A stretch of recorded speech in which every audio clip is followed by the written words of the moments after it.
Hey, what's up mga kaballers? Maligayang pagbabalik sa aking channel. Halina't pag-usapan natin ang balitang humina nga daw mga kaballers ang team ng Minnesota Timberwolves at ang balitang successful nga daw o maswerte ang Warriors sa kanilang ginawang trade ngayong off-season. Tara na't pag-usapan natin yan dito sa Basketball Hotshots.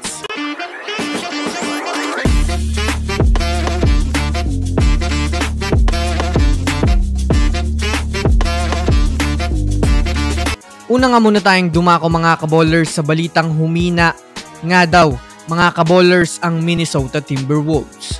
Well, sa nangyaring trade nga po mga kaballers ng New York Knicks at Minnesota Timberwolves ay marami nga pong hindi makapaniwala na mga player at analyst sa ginawa ng Timberwolves dahil na rin naman mga kaballers mas ginawa nga po mga kaballers piliin ng Wolves na bitawan ng kanilang isa sa malakas na big man sa NBA kabalit ng dalawang role player at isang star caliber na player.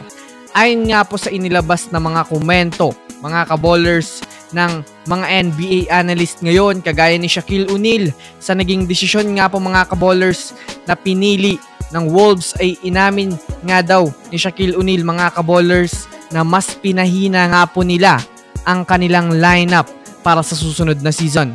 Yes mga kaballers, kung susumadayin natin ang kanilang lineup ngayon ay kukulangin na nga po mga kaballers sa puwersa sa ilalim. Lalo pat si Karl Anthony Towns nga po mga kaballers ang pinaka nagpapalakas sa team ng Minnesota Timberwolves. Mapa 3 points man, mapa ilalim, mapa rebound at mapa depensa ay talagang si Karl Anthony Towns ang pinakapangunahing player na katulong ni Anthony Edwards kaya nakaabot sila mga kaballers sa semifinals ng Western Conference. Samantala, dumako naman tayo mga kaballers sa balitang swerte nga daw mga kaballers ang Warriors sa kanilang mga ginawang trade ngayong season.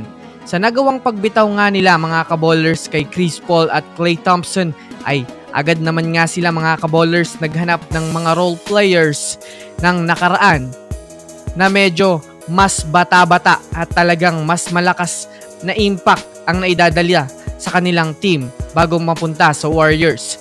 Unang-una na nga dito mga kaballers si DeAnthony Melton na isa sa mga guard, lockdown defender ng Philadelphia 76ers na talagang makakatulong sa depensa ng Warriors. Pangalawa naman nga itong si Kyle Anderson na isa sa mga nag-ingay na player dahil sa nagawang pag-step up nito sa Minnesota Timberwolves ng panahon ng playoffs. Huli naman nga po mga kaballers itong si Buddy Hield na isa sa mga sumusunod kay Stephen Curry sa liga na mayroong mataas na percentage mga kaballers pagdating sa 3 points. Yes mga kaballers, isa nga ito mga kaballers sa tinitignan ng mga Warriors fans na mayroong magandang performance na maaaring ipakita sa Warriors dahil sa binitawan nitong salita na gagawin niya nga daw ang kanyang makakaya upang makabalik ang Warriors sa pagiging number 1 na team sa liga. Kaya abangan natin ito mga kaballers. So yun lamang mga kaballers, yan lang naman